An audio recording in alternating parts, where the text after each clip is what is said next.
बिस्मिल्लाहिर्रहमानिर्रहीम नहमदुहु व नुसल्ली अला रसूलिहिल करीम अम्मा बाद।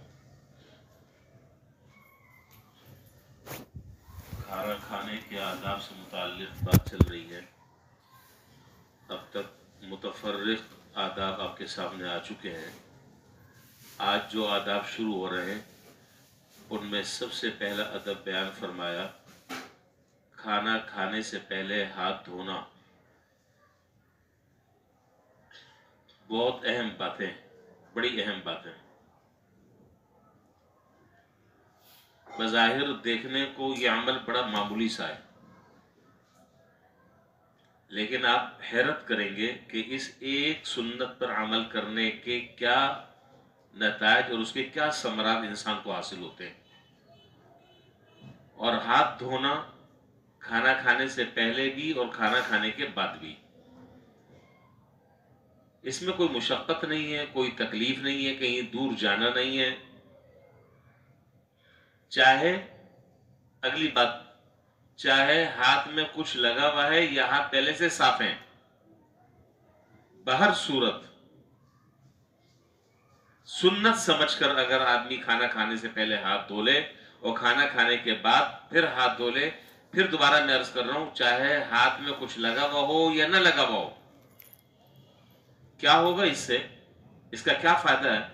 हजरत अब्दुल्लाह बिन अब्बास रज़ियल्लाहु तआला अन्हुमा जनाब नबी करीम सल्लल्लाहु अलैहि वसल्लम का इरशाद नकल फरमाते हैं कि आपने फरमाया कि जो आदमी खाना खाने से पहले हाथ धो ले और खाना खाने के बाद भी हाथ धो ले, ये अमल उसका फकर और तंगदस्ती को दूर कर देता है। तमाम अंबिया अलैहिस्सलाम की ये सुन्नत है।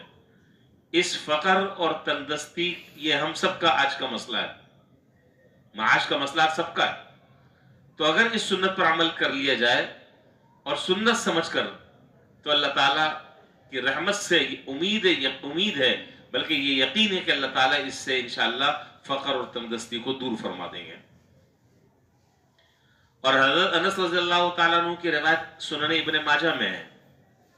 हजरत अनस रज़ियल्लाहु ताला अन्हु कहते हैं कि जनाब नबी करीम सल्लल्लाहु अलैहि वसल्लम ने इरशाद फरमाया कि जो आदमी ये चाहता है कि उसके घर में खैर और बरकत ज्यादा हो और रिस्क की तंगी दूर हो, तो उसको चाहिए कि वो खाना खाने से पहले भी हाथ धो ले और खाना खाने के बाद भी हाथ धो ले।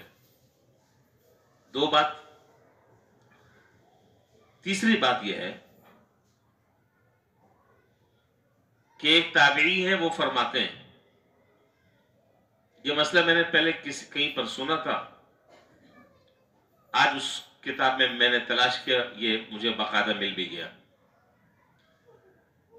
एक ताबीर कहते हैं कि मैंने किसी बुजुर्ग से सुना कि जो आदमी खाना खाने से पहले हाथ धो ले और खाना खाने के बाद भी हाथ धो ले, अल्लाह ताला उसके रिज़्क़ में बरकत अता फरमाते हैं, तंगदस्ती अल्लाह ताला दूर करते हैं, और अगर उसके जिम्मे लोगों का कर्जा है तो अल्लाह ताला उसके कर्जों की अदायगी का इंतजाम फरमा देते हैं।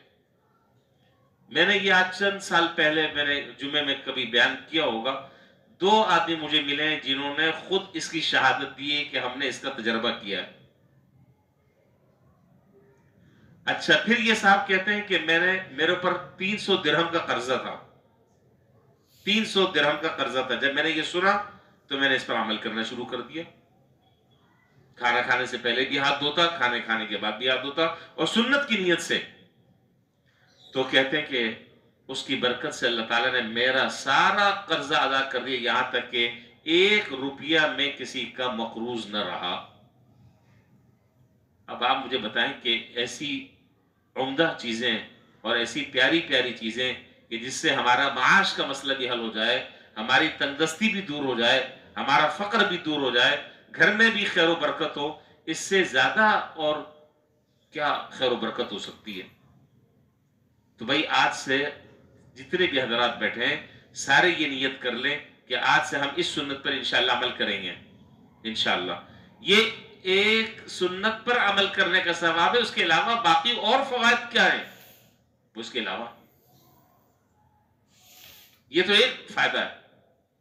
तो आज जो लोग बेचारे परेशान हैं कर्जों से, या आज जो लोग बेचारे परेशान हैं कि घर में तंगी है, یہ حضور صلی اللہ علیہ وسلم نے یہ عمل بتلا دیا ہے، اس عمل کو کرنا شروع کر دیں، اللہ نے چاہا انشاءاللہ اس کی خیر و برکتوں کا ہم اور آپ مشاہدہ کریں گے انشاءاللہ۔ بس میرا خیال ہے آج اتنی ہی بات کافی ہے، بقیہ کچھ آداب ہیں وہ پھر